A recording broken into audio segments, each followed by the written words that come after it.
దేశ ప్రధానమంత్రిని వాడు వీడు అని అసభ్య పదజాలం వాడుతున్న షర్మిల రాజకీయ దివాతానానికి నిదర్శనమని షర్మిల మాట్లాడి తీరు మార్చుకోవాలని విష్ణువర్ధన్ రెడ్డి రాష్ట్ర ఉపాధ్యక్షులు బీజేపీ పార్టీ అన్నారు.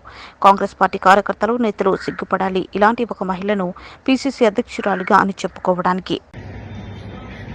ప్రజా జీవితంలో ఉన్నటువంటి రాజకీయ నేతలు, విపక్ష పార్టీలు అధికార పార్టీని ప్రజా సమస్యల మీద, హామీల మీద ప్రశ్నించేటువంటి అధికారం ఖచ్చితంగా ఉంటుంది. అది ప్రజా స్ఫూర్తికి స్వాగతించేటువంటి అంశం. అయితే ఆంధ్రప్రదేశ్ రాజకీయాల్లో కొత్త పిచ్చ గారు అవతారం ఎత్తినటువంటి తెలంగాణ వలస నేత షర్మిల గారు సంచలనాల కోసం, ప్రచారం కోసం ప్రతిరోజు చిల్లర భాషతోటి ప్రధానమంత్రిని ఈరోజు ఏకంగా వాడు వీడు అనేటువంటి ఒక పదజాలం వాడడం అనేటువంటిది సిగ్గుచేటు. మీ తండ్రి రాజశేఖర రెడ్డి గారు, నీ భర్త పాస్టర్ అనిల్ కుమార్ గారు, నీ కుటుంబం మీకు నేర్పించినటువంటి సంస్కారం ఇదేనా? కాంగ్రెస్ పార్టీ ఇలాంటి ఒక దిగజారుడు నాయకురాలను అధ్యక్షురాలుగా చేసుకోవడం సిగ్గుచేటు.